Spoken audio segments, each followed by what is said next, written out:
पिलामानंकु पितामातांकर समादर करिबा निमंते कुहा जायछि जेपरि सेमाने दीर्घायु हेबे। ईश्वरंक लोक भाबे आमे कोन आम दायित्व को बुझी पारुछु कि ईश्वर आम निमंते जो आशीर्वाद रखिछंती ताहा पाइबाकू चाहुछु कि जीसुंक मधुर वाक्य चला पथे साजे दीप अमरी चरण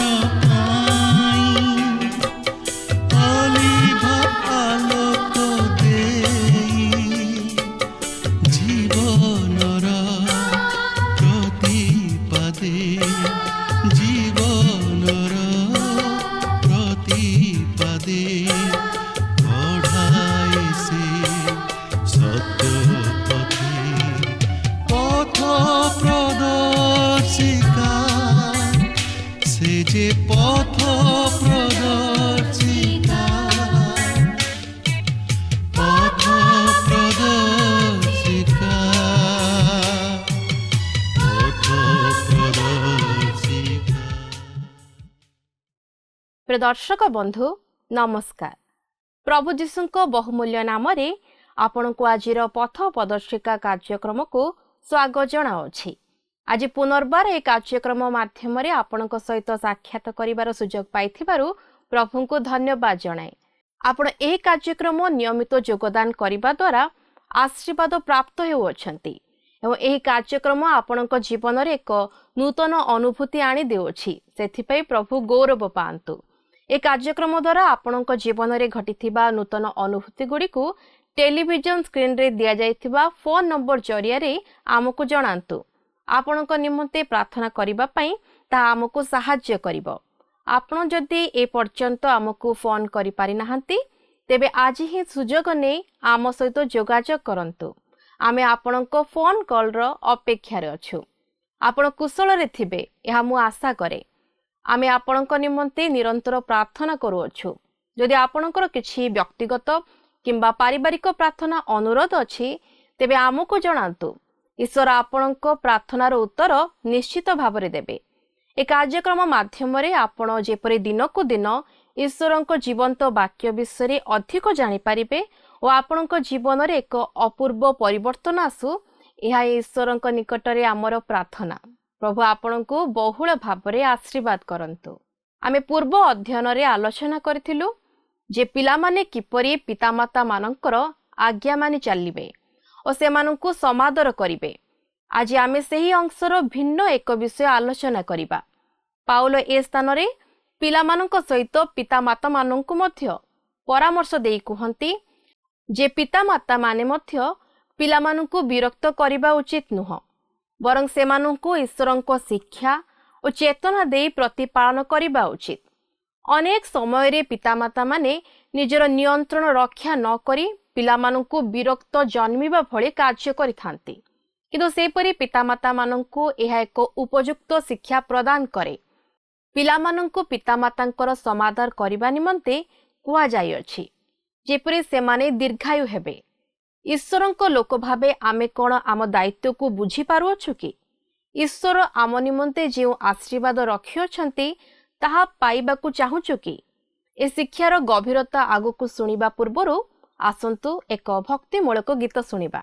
स्तुति कर प्रशंसा कर स्तुति कर प्रशंसा कर सदा प्रभुंकर सदा प्रभुंकर ईश्वरंक पवित्र धामे ईश्वरंक पवित्र धामे ताहांक प्रशंसा कर ताहांक प्रशंसा कर। पराक्रम भरा गगन मंडले पराक्रम भरा गगन मंडले ताहांक प्रशंसा कर स्तुति कर प्रशंसा कर स्तुति कर प्रशंसा कर सदा प्रभुंकर सदा प्रभुंकर।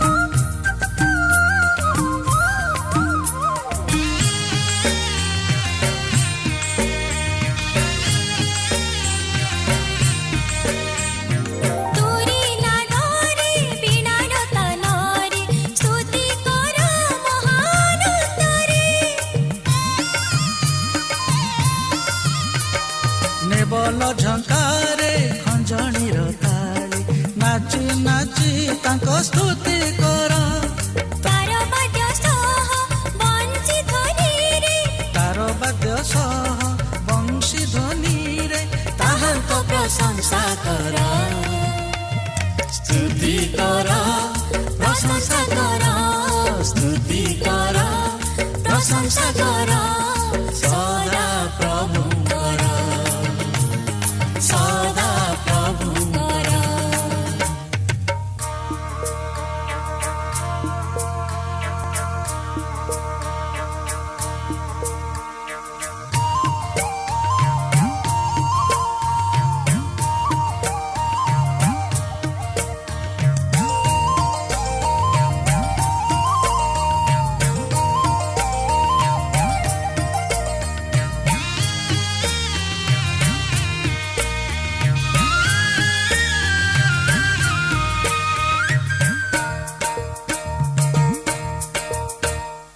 ଅତୁଳନୀୟ ମହିମା ତାଙ୍କର କର ତାଳ ସହ ସ୍ତୁତି କର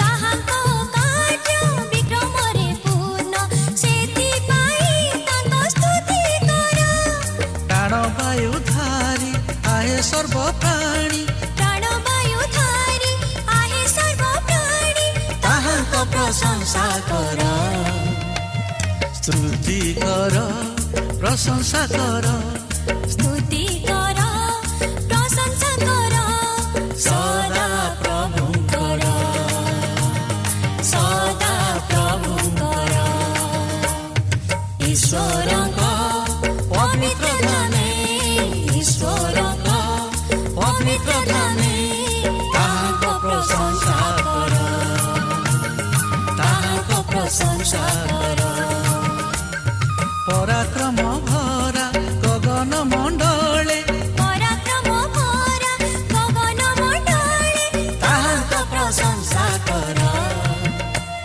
ସ୍ତୁତି କର ପ୍ରଶଂସା କର ସ୍ତୁତି କର ପ୍ରଶଂସା କର ସଦା ପ୍ରଭୁଙ୍କର ସଦା ପ୍ରଭୁଙ୍କର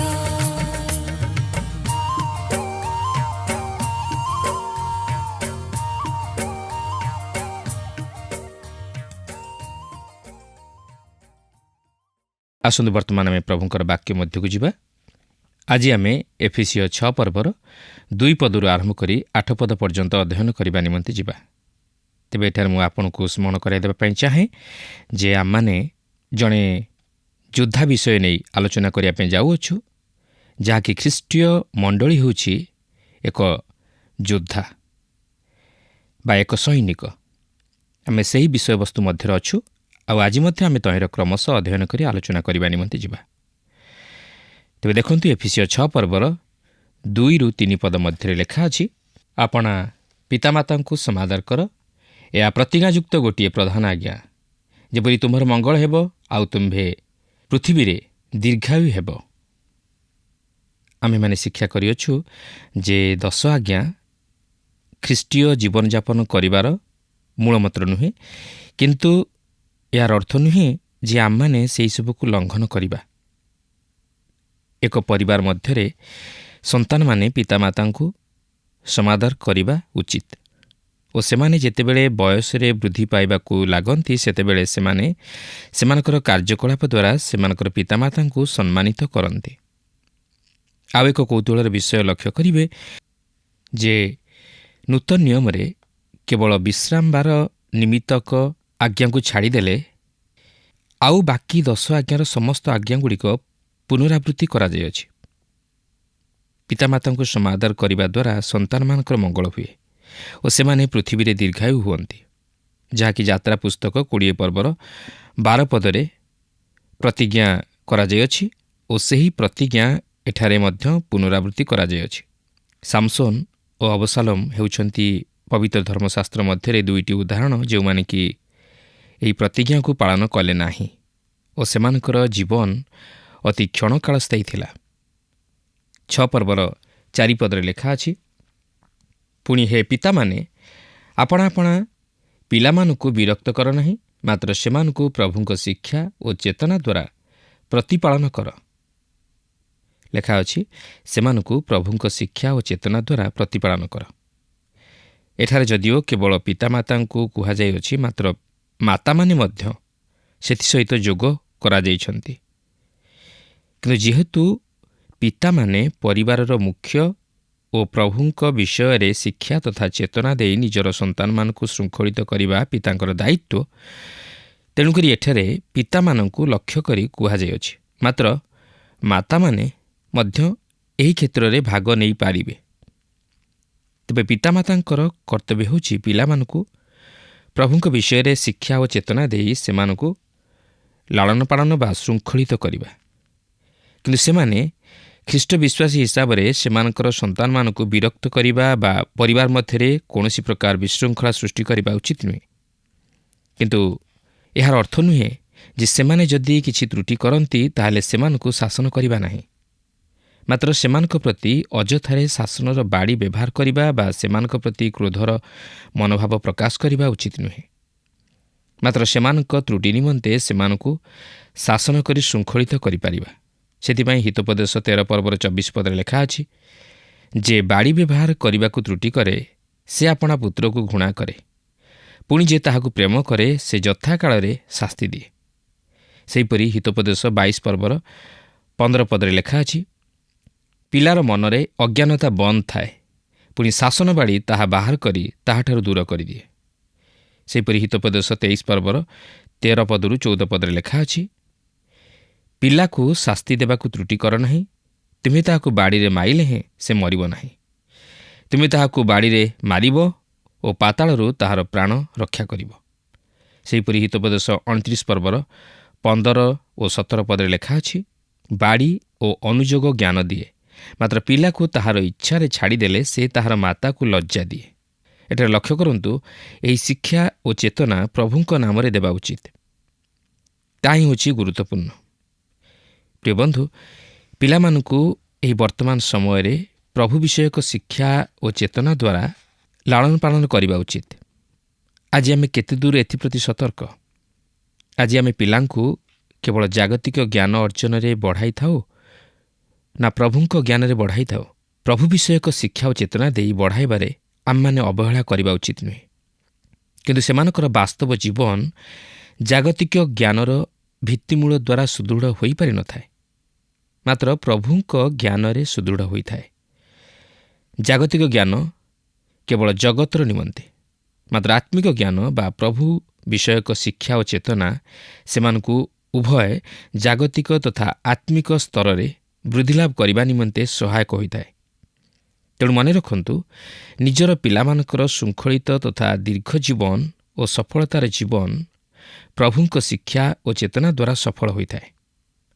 ପରିବାର ହେଉଛି ଏକ ସନ୍ତାନର ପ୍ରଥମ ଶିକ୍ଷା କେନ୍ଦ୍ର, ଯେଉଁଠାରେ ସେ ପ୍ରଭୁଙ୍କ ବିଷୟରେ ଶିକ୍ଷା ଗ୍ରହଣ କରିବା ସଙ୍ଗେ ସଙ୍ଗେ ଜାଗତିକ ଜ୍ଞାନ ମଧ୍ୟ ଶିକ୍ଷା କରିଥାଏ ଓ ଶେଷରେ ସେ ଏକ ଯୋଦ୍ଧା ରୂପେ ନିଜର କାର୍ଯ୍ୟ ସମ୍ପାଦନ କରିଥାଏ।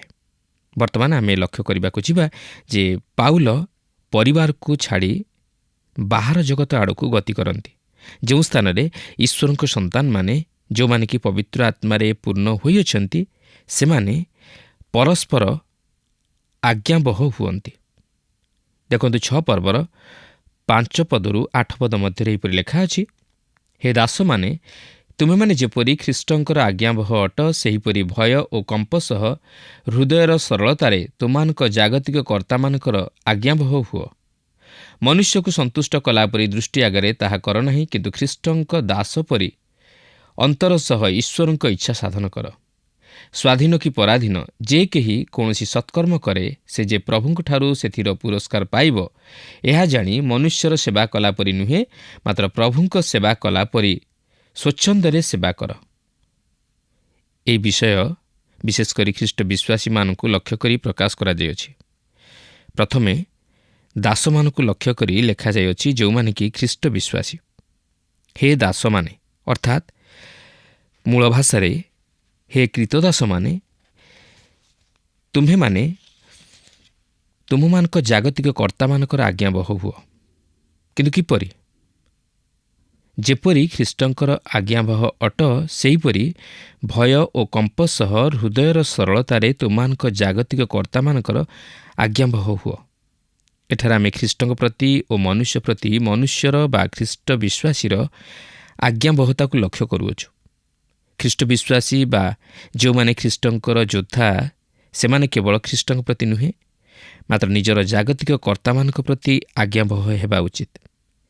ସେମାନେ କେବଳ ନିଜର କର୍ତ୍ତାମାନଙ୍କର ଚକ୍ଷୁ ଗୋଚରରେ ଆଜ୍ଞାବହ ହେବା ଉଚିତ ନୁହେଁ ବା କେବଳ ସମୟକୁ ଦେଖି କାର୍ଯ୍ୟ କରିବା ଉଚିତ ନୁହେଁ ମାତ୍ର ସବୁ ଅବସ୍ଥାରେ ବା ସମୟରେ ବିଶ୍ୱସ୍ତତା ରକ୍ଷା କରିବା ଉଚିତ। ସେମାନେ କେବଳ ମନୁଷ୍ୟକୁ ସନ୍ତୁଷ୍ଟ କଲା ଭଳି ଦୃଷ୍ଟି ଆଗରେ କାର୍ଯ୍ୟ କରିବା ଉଚିତ ନୁହେଁ। ଅନ୍ୟ ଅର୍ଥରେ କହିବାକୁ ଗଲେ ସେମାନେ ନିଜର କର୍ତ୍ତାମାନଙ୍କର ତୋଷାମଦକାରୀ ଭାବେ କାର୍ଯ୍ୟ କରିବା ଉଚିତ ନୁହେଁ ମାତ୍ର ଖ୍ରୀଷ୍ଟଙ୍କର ବିଶ୍ୱସ୍ତ ଦାସ ରୂପେ ଈଶ୍ୱରଙ୍କର ଇଚ୍ଛା ଅନୁଯାୟୀ ମନପ୍ରାଣ ଦେଇ କାର୍ଯ୍ୟ କରିବା ଉଚିତ। ଏଠାରେ ଆମେ କର୍ତ୍ତା ବା ମୁନିବ ଓ ଦାସ ମଧ୍ୟରେ ଥିବା ସମ୍ପର୍କକୁ ଲକ୍ଷ୍ୟ କରୁଅଛୁ। ପାଉଲଙ୍କ ସମୟରେ ଏହି ଦାସ ଓ ମୁନିବ ମଧ୍ୟରେ ଅନେକ ପାର୍ଥକ୍ୟତା ପରିଲକ୍ଷିତ ହେଉଥିଲା, ଯାହାକି ବର୍ତ୍ତମାନ ସେତେ ଦୂର ପରିଲକ୍ଷିତ ହୁଏ ନାହିଁ। କ୍ରୀତଦାସ ଓ ମୁନିବ ମଧ୍ୟରେ ଅନେକ ବ୍ୟବଧାନ ଥିଲା। ତେବେ ଆପଣଙ୍କର ମନେଥିବ ଯେ ଏଫିସି 5 ପର୍ବର 21 ପଦରେ ଆମେ ଦେଖିଥିଲୁ, ଖ୍ରୀଷ୍ଟଙ୍କୁ ଭୟ କରି ପରସ୍ପର ବଶୀଭୂତ ହୁଅ। ଏହା କେବଳ ମାଣ୍ଡଳିକ ସହଭାଗିତା ନିମନ୍ତେ ଅତି ଉତ୍ତମ ବୋଧ ହୁଏ। ମାତ୍ର ଆମେ ଯେତେବେଳେ କାର୍ଯ୍ୟ କରିବା ନିମନ୍ତେ ବାହାରକୁ ଯାଉ ସେଠାରେ ଆମମାନଙ୍କୁ କିପରି କାର୍ଯ୍ୟ କରିବାକୁ ହେବ? ସେଠାରେ ମଧ୍ୟ ଖ୍ରୀଷ୍ଟ ବିଶ୍ୱାସୀ ହିସାବରେ ଆମ୍ଭମାନଙ୍କୁ ନିଜ ନିଜର ଜାଗତିକ କର୍ତ୍ତାମାନଙ୍କର ଆଜ୍ଞାବହ ହେବାକୁ ହେବ। କିନ୍ତୁ ଜାଗତିକ କର୍ତ୍ତାମାନଙ୍କୁ ଭୟ କରି ନୁହେଁ ମାତ୍ର ଖ୍ରୀଷ୍ଟଙ୍କୁ ଭୟ କରି ଖ୍ରୀଷ୍ଟଙ୍କର ଦାସ ରୂପେ ଈଶ୍ୱରଙ୍କ ଇଚ୍ଛା ଅନୁଯାୟୀ କାର୍ଯ୍ୟ କରିବାକୁ ହେବ। କେବଳ ଯେ ଜଣେ ଖ୍ରୀଷ୍ଟ ବିଶ୍ୱାସୀ ଦାସ ନିଜର ଖ୍ରୀଷ୍ଟ ବିଶ୍ୱାସୀ ମୁନିବର ଆଜ୍ଞାବହ ହେବ ତାହା ନୁହେଁ। ଏଥିସହିତ ସେହି ଖ୍ରୀଷ୍ଟ ବିଶ୍ୱାସୀ ମୁନିବ ବା କର୍ତ୍ତାର ମଧ୍ୟ ନିଜର ଦାସ ପ୍ରତି ଉପଯୁକ୍ତ ବ୍ୟବହାର କରିବାକୁ ଅଛି। କାରଣ ଏହି ଦାସ ଓ ମୁନିବ ମଧ୍ୟରେ ଥିବା ସମ୍ପର୍କ ଏକ ମୁଦ୍ରାର ଦୁଇ ପାର୍ଶ୍ୱ ପରି। ଏହା ମଧ୍ୟ ହିସାବ କରାଯାଇଅଛି ଯେ ରୋମ୍ ସାମ୍ରାଜ୍ୟ ମଧ୍ୟରେ ବାସ କରୁଥିବା ପ୍ରାୟ 120 ନିୟୁତ ଲୋକ କ୍ରୀତଦାସ ସ୍ୱରୂପ ଥିଲେ। ମାତ୍ର ଖ୍ରୀଷ୍ଟ ବିଶ୍ୱାସୀମାନେ ଏହି ଦାସତ୍ୱରେ ରହି କେବେ ହେଲେ ସ୍ୱର ଉତ୍ତୋଳନ କରିନଥିଲେ, ବରଂ ସେମାନେ ସେହି ଦାସ ରୂପେ କାର୍ଯ୍ୟ କରି ଆହୁରି ଖ୍ରୀଷ୍ଟଙ୍କ ନିମନ୍ତେ ସାକ୍ଷୀ ହୋଇଥିଲେ। କାରଣ ଖ୍ରୀଷ୍ଟଙ୍କଠାରେ ସେମାନଙ୍କର ଯେଉଁ ଭରସା ଓ ପୁରସ୍କାର ଥିଲା ତାହା ସେମାନଙ୍କୁ ଧରି ରଖିଥିଲା ଓ ଉତ୍ସାହ ତଥା ସାନ୍ତ୍ୱନା ପ୍ରଦାନ କରୁଥିଲା। ସୁଷମାଚାରର ବାସ୍ତବ ଆଭିମୁଖ୍ୟ ଦାସତ୍ୱ ପ୍ରଥାର ଅବସାନ ଘଟାଇଲା। ଅନେକ ଦାସମାନେ ଖ୍ରୀଷ୍ଟଙ୍କର ନିକଟବର୍ତ୍ତୀ ହେଲେ ଓ ଖ୍ରୀଷ୍ଟଙ୍କୁ ଗ୍ରହଣ କଲେ, ଯାହାକି ଆମେ ରୋମିଓ 16 ପର୍ବରେ ସେମାନଙ୍କ ମଧ୍ୟରୁ କେତେକଙ୍କ ନାମ ଉଲ୍ଲେଖ ହୋଇଥିବାର ଲକ୍ଷ୍ୟ କରିବାକୁ ପାରୁ। ସେଦିନ ସୁଷମାଚାର ଦାସ ଓ ମୁନିବ ମଧ୍ୟରେ ଥିବା ସମ୍ପର୍କ ମଧ୍ୟରେ ଏକ ମହାନ ପରିବର୍ତ୍ତନ ଆଣିଦେଇଥିଲା ଓ ଆଜି ମଧ୍ୟ ଯେଉଁ ଖ୍ରୀଷ୍ଟ ବିଶ୍ୱାସୀମାନେ ଖ୍ରୀଷ୍ଟଙ୍କୁ ଭୟ କରି ଖ୍ରୀଷ୍ଟଙ୍କର ଦାସ ରୂପେ ନିଜର କର୍ତ୍ତାମାନଙ୍କ ନିକଟରେ ହୃଦୟର ସରଳତାରେ ଆଜ୍ଞାବହ ହୋଇ ଅନ୍ତର ସହ ଈଶ୍ୱରଙ୍କର ଇଚ୍ଛା ସାଧନ କରନ୍ତି, ସେମାନଙ୍କ ଜୀବନ ଦ୍ୱାରା ମଧ୍ୟ ଖ୍ରୀଷ୍ଟ ଗୌରବାନ୍ୱିତ ହୋଇପାରିବେ ଓ ନିଜର ବିଶ୍ୱସ୍ତତା ଦ୍ୱାରା ଅନେକଙ୍କୁ ଖ୍ରୀଷ୍ଟଙ୍କ ନିମନ୍ତେ ଲାଭ କରିପାରିବେ। ତେବେ ଏହି ବାଧ୍ୟତା ଭୟ ଓ କମ୍ପର ସହିତ ହେବା ଉଚିତ। ଏହାର ଅର୍ଥ ନୁହେଁ ଯେ ସେମାନେ ନିଜର କର୍ତ୍ତାଙ୍କ ନିକଟରେ ନିଜକୁ ହୀନ ମନେକରି ତାହାଙ୍କ ଚରଣ ତଳେ ପଡ଼ିଯିବା, ମାତ୍ର ତାହାଙ୍କୁ ସମ୍ମାନ ଓ ମର୍ଯ୍ୟାଦା ଦେବା। ଲେଖା ଅଛି, ଏହା ମଧ୍ୟ ହୃଦୟର ସରଳତାରେ ସାଧିତ ହେବା ଉଚିତ, ଅର୍ଥାତ୍ କର୍ତ୍ତାଙ୍କ ସମ୍ମୁଖରେ ବା ଉପସ୍ଥିତିରେ ଯେପରି ତାହାଙ୍କର ଅନୁପସ୍ଥିତିରେ ମଧ୍ୟ ସେହିପରି ସରଳତାରେ ଆଚରଣ କରିବା ଉଚିତ। କର୍ତ୍ତାଙ୍କ ସମ୍ମୁଖରେ ଯେପରି କଥା ଓ କାର୍ଯ୍ୟ କରିବା ଉଚିତ, ତାହାଙ୍କର ଅନୁପସ୍ଥିତିରେ ମଧ୍ୟ ସେହିପରି କଥା କହିବା ଓ କାର୍ଯ୍ୟ କରିବା ଉଚିତ। ଅର୍ଥାତ୍ ସେ ଦୁଇ ପ୍ରକାରର ଆଚରଣ କରିବା ଉଚିତ ନୁହେଁ। ତାହାର ହଁ କଥା ହଁ ଓ ନା କଥା ନା ହେଉ। ଜଣେ ଖ୍ରୀଷ୍ଟ ବିଶ୍ୱାସୀର ଜୀବନରେ ଦ୍ୱିମନା ଆଚରଣ ପ୍ରକାଶ ପାଇବା ଉଚିତ ନୁହେଁ। ତେବେ ଦାସର ବାଧ୍ୟତା ଖ୍ରୀଷ୍ଟଙ୍କ ପ୍ରତି ଯେପରି ତାର ଜାଗତିକ କର୍ତ୍ତାଙ୍କ ପ୍ରତି ମଧ୍ୟ ସେପରି ହେବା ଆବଶ୍ୟକ। ଅର୍ଥାତ୍ ସେ ଯେପରି ଖ୍ରୀଷ୍ଟଙ୍କୁ ସନ୍ତୁଷ୍ଟ କରିପାରେ, ଏଥିନିମନ୍ତେ ସେ ନିଜର ଜାଗତିକ କର୍ତ୍ତାଙ୍କୁ ସେହିପରି ସମ୍ମାନ ପ୍ରଦର୍ଶନ କରି ତାହାଙ୍କର ବାଧ୍ୟ ହେବା ଉଚିତ। ଜଣେ ଖ୍ରୀଷ୍ଟଙ୍କ ଦାସ ଶାରୀରିକ ଭାବେ ନିଜର ଶରୀରକୁ ତାହାର କର୍ତ୍ତାର ହସ୍ତରେ ବିକ୍ରୟ କରିଦେଇପାରେ, ମାତ୍ର ତାହାର ଶରୀର ଓ ଆତ୍ମା ଉଭୟ ଖ୍ରୀଷ୍ଟଙ୍କ ହସ୍ତରେ ଓ ଖ୍ରୀଷ୍ଟ ତାହାକୁ ମଧ୍ୟ ମୁକ୍ତ କରିଅଛନ୍ତି, କାରଣ ସେ ଖ୍ରୀଷ୍ଟଙ୍କର ଦାସ ଓ ସେ ଖ୍ରୀଷ୍ଟଙ୍କୁ ସନ୍ତୁଷ୍ଟ କରିବା ନିମନ୍ତେ ନିଜର ଜାଗତିକ କର୍ତ୍ତାର ଆଜ୍ଞାବହ ହେବା ଉଚିତ। ଲେଖା ଅଛି, ସ୍ୱାଧୀନ କି ପରାଧୀନ ଯେ କେହି କୌଣସି ସତ୍କର୍ମ କରେ, ସେ ଯେ ପ୍ରଭୁଙ୍କଠାରୁ ସେଥିର ପୁରସ୍କାର ପାଇବ, ଏହା ଜାଣି ମନୁଷ୍ୟର ସେବା କଲାପରି ନୁହେଁ, ମାତ୍ର ପ୍ରଭୁଙ୍କ ସେବା କଲାପରି ସ୍ୱଚ୍ଛନ୍ଦରେ ସେବା କର। ଏହା ପ୍ରକାଶ କରେ ଯେ ସେମାନଙ୍କର ମନୋଭାବ ସେମାନଙ୍କର ଖ୍ରୀଷ୍ଟୀୟ ସେବାକୁ ପ୍ରତିଫଳିତ କରିବା ଉଚିତ। ସେ ଦାସ ହୋଇଥାଉ ବା ମୁନିବ ହୋଇଥାଉ, ନିଯୋଗକର୍ତ୍ତା ହୋଇଥାଉ ବା କାର୍ଯ୍ୟକାରୀ ହୋଇଥାଉ, ସେପରି ଏକ ସ୍ଥାନକୁ ଆସେ ଯେଉଁଠାରେ କି ତାହାର ଜୀବନର ଭାବଧାରା ଖ୍ରୀଷ୍ଟଙ୍କର ସନ୍ତୋଷଜନକ ହୋଇଥାଏ, ଯଦ୍ୱାରା ଦାସ ଓ ମୁନିବ ବା କର୍ତ୍ତା ମଧ୍ୟରେ ଥିବା ଭେଦଭାବ ବା ସମସ୍ୟା ଦୂରେଇ ଯାଇଥାଏ। ସେଠାରେ ଦାସ ଓ କର୍ତ୍ତା ମଧ୍ୟରେ ଏକ ଉତ୍ତମ ସମ୍ପର୍କ ସ୍ଥାପିତ ହୁଏ। ଆଜି ଅନେକ ଏକ ନୂଆ ପ୍ରକାରର ଦାସତ୍ୱରେ ବାନ୍ଧି ହୋଇଯାଇଛନ୍ତି। ଏହା କେବଳ ଶରୀର ନୁହେଁ, ମାତ୍ର ମନ ମଧ୍ୟ। ଆଜି ଅନେକ ଅଛନ୍ତି ଯେଉଁମାନେ ଡ୍ରଗ୍ସ ଓ ନାନା ପ୍ରକାର ନିଶା ସେବନରେ ଅଭ୍ୟସ୍ତ। ସେମାନେ ତହିଁର ଦାସ। ଆଜି ଅନେକ ଆଧୁନିକତାରେ ବ୍ୟସ୍ତ। ଆଜି ଅନେକ ନିଜର ପରମ୍ପରା ବା ସାମାଜିକ ପ୍ରଥା ବା ଜାଗତିକ ଅଥବା ଧର୍ମଗତ ପ୍ରଥାର ଦାସ। ଏହିପରି ବିଭିନ୍ନ ଭାବରେ ମନୁଷ୍ୟ ଆଜି ଶାରୀରିକ ଭାବେ ଓ ମାନସିକ ଭାବେ ପାପର ଦାସ। କିନ୍ତୁ ଏହି ଦାସତ୍ୱ ରୂପ ଜୁଆଳିକୁ ବା ବନ୍ଧନକୁ କିଏ ଭାଙ୍ଗି ଦେଇପାରେ? କେବଳ ପ୍ରଭୁ ଯୀଶୁଖ୍ରୀଷ୍ଟଙ୍କ ସୁସମାଚାରର ଶକ୍ତି। ସେ ଆପଣଙ୍କୁ ଦାସତ୍ୱ ବନ୍ଧନରୁ ମୁକ୍ତ କରିପାରିବେ।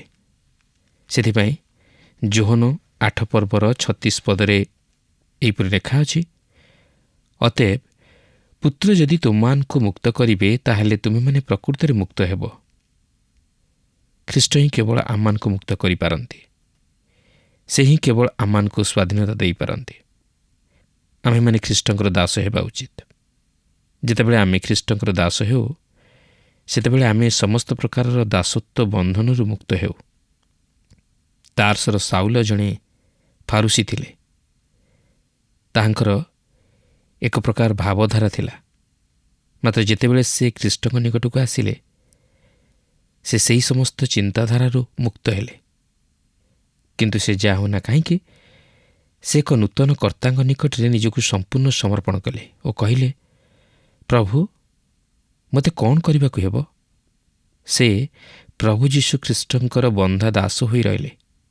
ପ୍ରଭୁ ତାଙ୍କୁ ଉଠାଇଲେ। ବାସ୍ତବରେ ଯେଉଁମାନେ ଖ୍ରୀଷ୍ଟଙ୍କର ଦାସ ହୁଅନ୍ତି, ସେମାନେ ଏହି ଜଗତରେ ଯେତେ ଉଚ୍ଚ ପଦବୀରେ ବା ନିମ୍ନ ପଦବୀରେ ରହି କାର୍ଯ୍ୟ କଲେ ମଧ୍ୟ ସେମାନେ ପ୍ରଭୁଙ୍କ ଦୃଷ୍ଟିରେ ଅତି ମହାନ ଓ ପ୍ରଭୁ ସେମାନଙ୍କୁ ସମ୍ମାନିତ କରାନ୍ତି।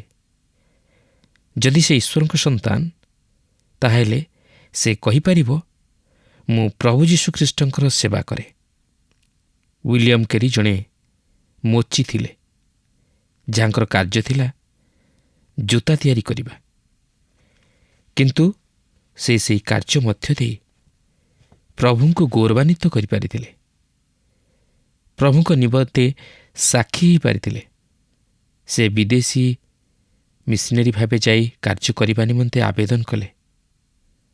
ଜଣେ ତାହାଙ୍କୁ ଅପମାନିତ କରିବା ଛଳରେ ପଚାରିଲେ, ଯେହେତୁ ସେ ହସ୍ତାର୍ପିତ ମିଶନେରୀ ନଥିଲେ, ତୁମର ବ୍ୟବସାୟ କ'ଣ?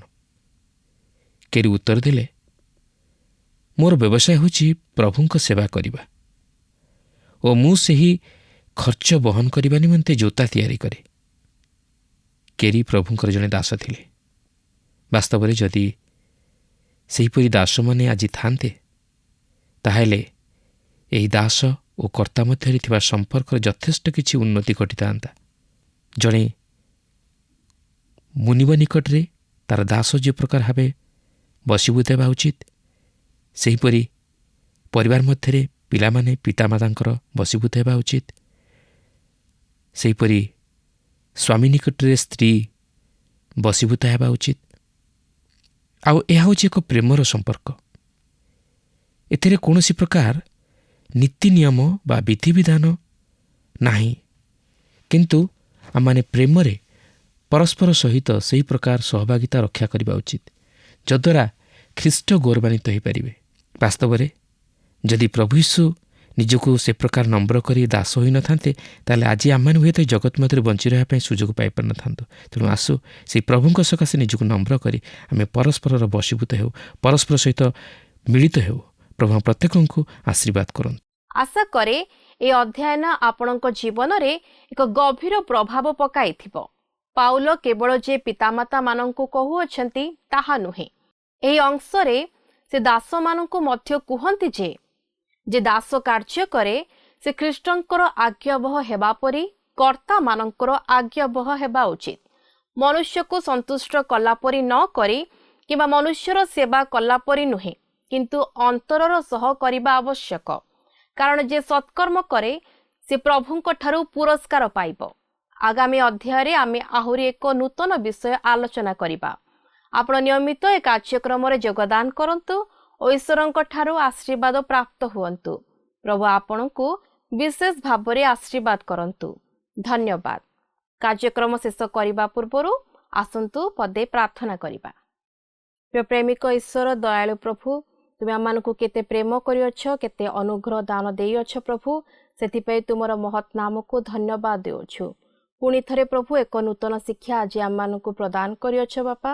ହଁ ପ୍ରଭୁ, ତା ଯେଭଳି ଭାବରେ ଆମ ନିଜ ଜୀବନରେ କାର୍ଯ୍ୟ ରୂପେ ବ୍ୟବହାର କରିପାରିବୁ, ତୁମେ ସେହିପରି ପ୍ରତ୍ୟେକ ଜଣଙ୍କର ଜୀବନରେ କାର୍ଯ୍ୟ ସାଧନ କରାଅ ବୋଲି ପ୍ରାର୍ଥନା କରୁଛୁ। ହଁ ପ୍ରଭୁ, ତୁମ ବାକ୍ୟରେ କହିଅଛ ପ୍ରଭୁ ପିତାମାତାଙ୍କୁ ସମାଦର କରିବା ନିମନ୍ତେ। ହଁ ପ୍ରଭୁ, ଯେଭଳି ଭାବରେ ପ୍ରତ୍ୟେକ ଜଣ ପ୍ରଭୁ ପିଲାମାନେ ପ୍ରଭୁ ଯେଭଳି ଭାବରେ ପିତାମାତାକୁ ସମାଦର କରିପାରିବେ, ତୁମେ ସେହିପରି ପ୍ରତ୍ୟେକ ଜଣଙ୍କୁ ତୁମେ ଆଶୀର୍ବାଦ କର, ସାହାଯ୍ୟ କରାଅ ବୋଲି ପ୍ରାର୍ଥନା କରୁଛି। ହଁ ପ୍ରଭୁ, ଯେଭଳି ଭାବରେ ପ୍ରଭୁ ପିତାମାତାଙ୍କ ନିମନ୍ତେ ମଧ୍ୟ ତୁମେ କହିଅଛ ପ୍ରଭୁ ପିଲାମାନଙ୍କୁ ପ୍ରଭୁ ସେମାନେ ବିରକ୍ତ ନ କରାଇବା ନିମନ୍ତେ ପ୍ରଭୁ ତୁମେ ସେହିଭଳି ଭାବରେ ପ୍ରଭୁ ପ୍ରତ୍ୟେକ ଜଣଙ୍କୁ ପ୍ରଭୁ ତୁମର ଆଜ୍ଞା ମାନିବା ନିମନ୍ତେ ପ୍ରଭୁ ତୁମେ ସାହାଯ୍ୟ ପ୍ରଦାନ କର ବୋଲି ପ୍ରାର୍ଥନା କରୁଅଛି। ପ୍ରଭୁ ତୁମେ ପ୍ରାର୍ଥନା ଶୁଣିଅଛ ଏବଂ ଉତ୍ତର ଦେଇଅଛ ବୋଲି ବିଶ୍ୱାସ କରି ପ୍ରଭୁ ଯୀଶୁଖ୍ରୀଷ୍ଟଙ୍କ ନାମରେ ମାଗୁଅଛି, ଆମେନ୍। ଗତ ପ୍ରଶ୍ନର ଉତ୍ତରଟି ହେଉଛି ଡି ଶୃଙ୍ଖଳା। ଆଜିର ପ୍ରଶ୍ନଟି ହେଉଛି ସନ୍ତାନର ପ୍ରଥମ ଶିକ୍ଷା କେନ୍ଦ୍ର କେଉଁଠି? ଏ ବିଦ୍ୟାଳୟ, ବି ପରିବାର, ସି ଅନୁଷ୍ଠାନ, ଡି ସମାଜ।